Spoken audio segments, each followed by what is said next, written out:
Hello friend. स्वागत है आपका हमारे यूट्यूब चैनल टेक्नोलॉजी गुरुजी में। इस वीडियो में हम लोग इंस्टेंट ब्लॉक पढ़ने वाले हैं।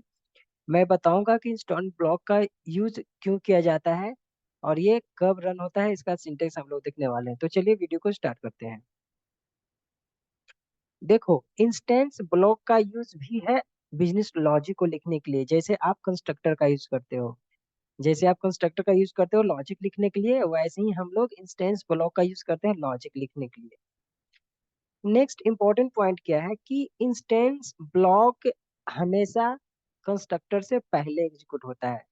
मान के चलो कि आपके कोड में कंस्ट्रक्टर भी है और इंस्टेंस ब्लॉक भी है, तो पहले कौन एग्जीक्यूट होगा? इंस्टेंस ब्लॉक, उसके बाद कंस्ट्रक्टर एग्जीक्यूट होता है।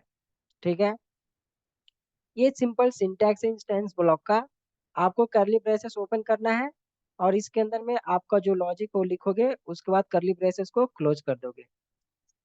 ये आपका सिंटैक्स है। ये सब हम डिटेल्स मतलब प्रैक्टिकल में अच्छे से देखेंगे।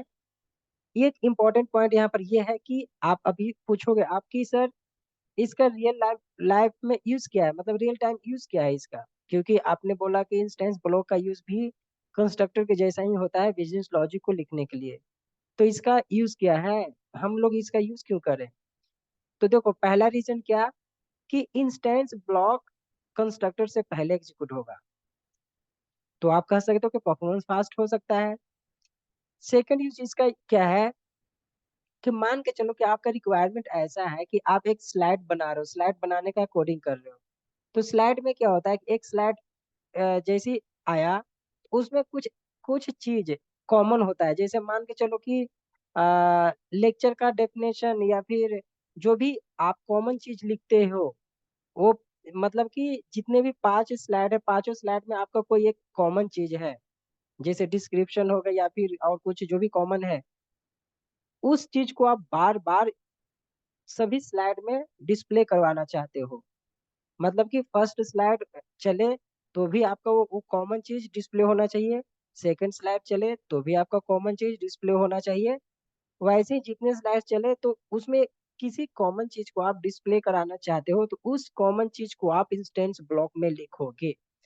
क्योंकि इंस्टेंस ब्लॉक का मतलब क्या होता है कि जितनी बार कंस्ट्रक्टर कॉल होगा, मान लो कि एक से ज्यादा आपने कंस्ट्रक्टर यूज किया है, तो जब फर्स्ट कंस्ट्रक्टर कॉल होगा तो भी आपका इंस्टेंस ब्लॉक चलेगा।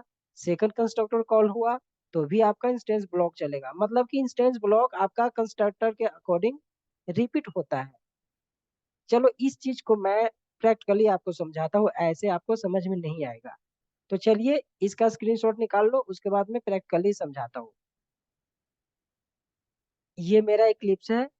मैंने क्या किया कि मैंने बताया कि कंस्ट्रक्ट इंस्टेंस ब्लॉक कैसे कैसे लिखते हैं। आपको करली ब्रेसेस ओपन क्लोज, ऐसा इंस्टेंस ब्लॉक लिखते हैं। अब इसके अंदर में आपको जो लॉजिक लिखना है लिख सकते हो। मान के चलो कि मैं सिंपल प्रिंट कर रहा हूँ instance block.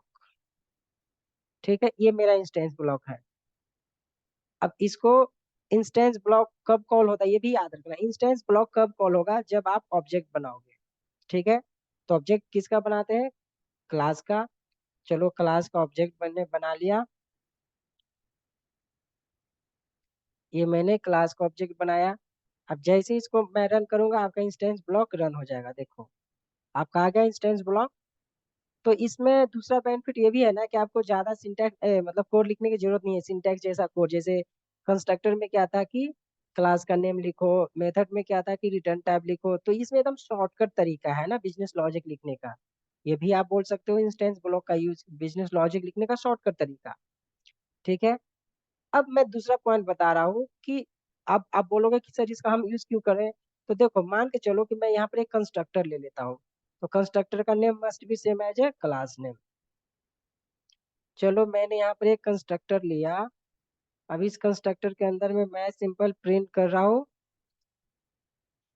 Zero argument constructor.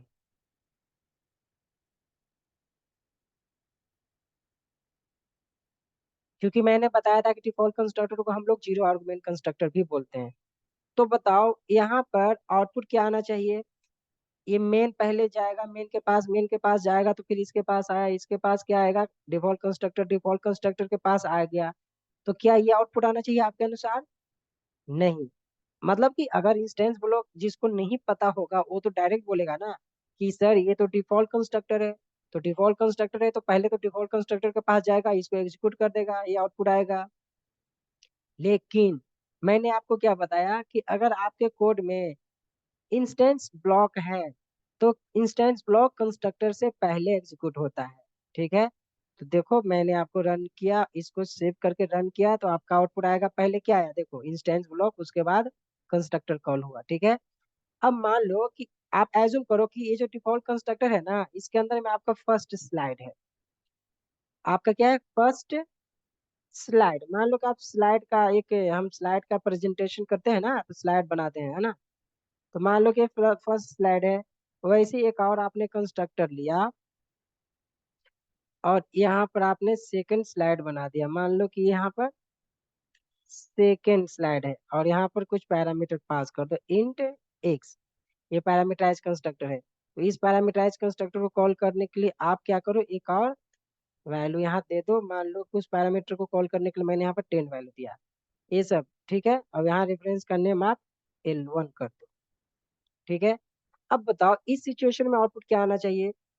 Default आया। तो इस कंस्ट्रक्टर के लिए इस जितनी बार ऑब्जेक्ट बनाओगे ना उतनी बार आपका इंस्टेंस ब्लॉक एग्जीक्यूट होगा, ये ध्यान रखना। आप क्या ध्यान रखोगे कि जितनी बार मैं ऑब्जेक्ट बनाऊंगा उतनी बार इंस्टेंस ब्लॉक एग्जीक्यूट होगा। तो डिफॉल्ट कंस्ट्रक्टर किसके लिए था? फर्स्ट स्लाइड के लिए था।